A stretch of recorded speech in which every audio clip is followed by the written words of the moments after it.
It was 2 summers. I was in high school in Arizona, and I was out here visiting some cousins.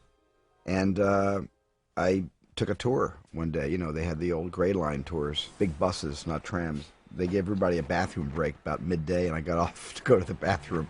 And I hid in the stall, and I waited until it was really quiet in the bathroom, assuming everybody had left and gotten back on the bus and left again. And I came out a half an hour later, and I was free. I was on the Universal Studios lot, had no idea how I'd get home, but spent the whole afternoon just walking in and out of doors, basically, sound stages and cutting rooms, and took my own tour and had an amazing time. Nobody stopped me. What happened was, at the end of the day, I went to borrow a telephone to call my cousin to come pick me up or figure out some way I could get back to Canoga Park, and I fortuitously borrowed the telephone of the Universal Studios film librarian, a man named Chuck Silvers, who asked me what I was doing there. And he laughed and thought that had a lot of chutzpah and showed ambition and showed that I really wanted to be a director, or at least I wanted to break into the business in some way. And he gave me a 3-day pass on his own name for me to come back for 3 full days with this little pink slip, the opposite of being fired, being hired in a sense, or at least being able to legally go on the lot for 3 days. And I did that. And I wore nice clothes, because in those days, we're talking about the mid-'60s, everybody wore suits, and they looked really nice. So I wore a nice sort of bar mitzvah suit. So the next day, I wore conservative clothes and carried a satchel and walked past Scotty at the gate and waved at him, and he tentatively waved back at me, and I walked onto the lot, and for 3 months, every day, 5 days a week, I walked onto the lot during my summer vacation from high school, waved at the guard, and watched him make television shows. And then I came back on the end of the 3rd day, and Chuck said he didn't have the authority to sign any more passes, and I should use my own, resources or contacts I made over the last 3 days.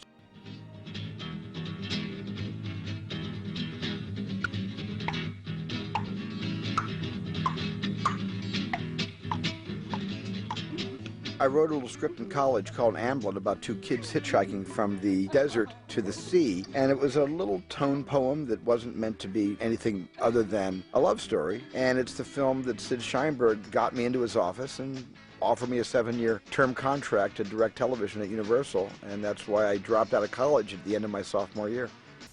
Well, the first time I met Steven Spielberg, Steven was, I guess, 20 years old, and the thing I remember most vividly is he kept calling me Mr. Sheinberg. I had just seen this film, Amblin, and I guess the thing that I remember most from this meeting was that he was very anxious, in a nearly childlike way, to direct a picture before he was 21. And I told him that I was confident that he would be able to do so. I think when I came back on the lot, this time professionally, the first thing I realized when I moved into my official office, not my illegal office, but my legal office, was I knew where all the sound stages were, I knew where post-production was, I knew where the back lot was, I knew where all the bathrooms were, especially the one I hid in when I first got off the bus. And I felt like I had come home. I felt like Universal Studios had always been my home, was ordained to be my home for the rest of my life, and I realized I felt very, very much at home.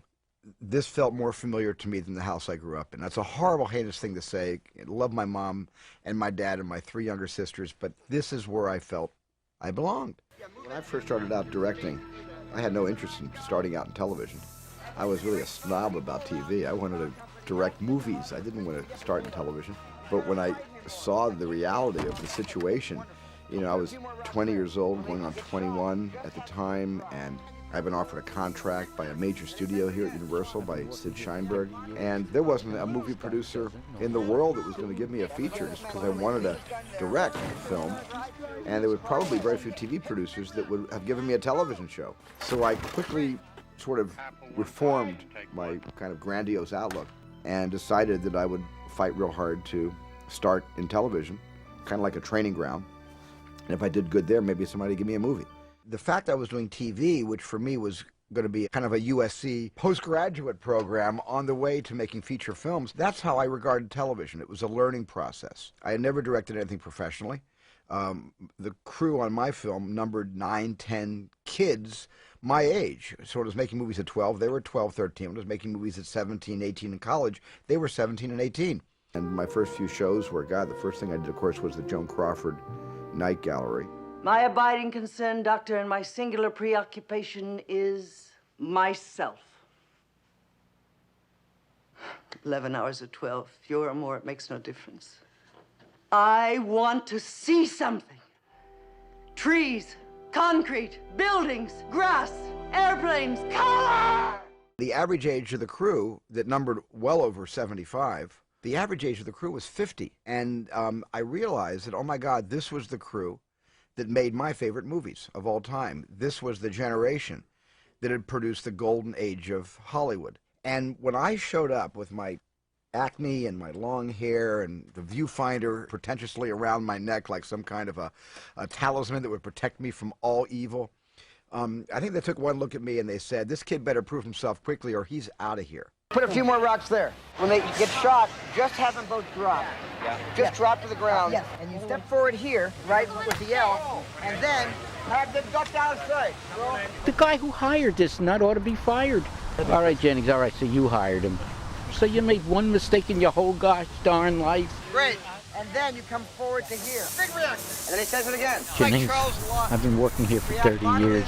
I'm telling you, this guy doesn't know what he's doing. I remember being greeted by tremendous hostility from the crew, from the motion picture crew. And the only friends I had on that first television show were my actors.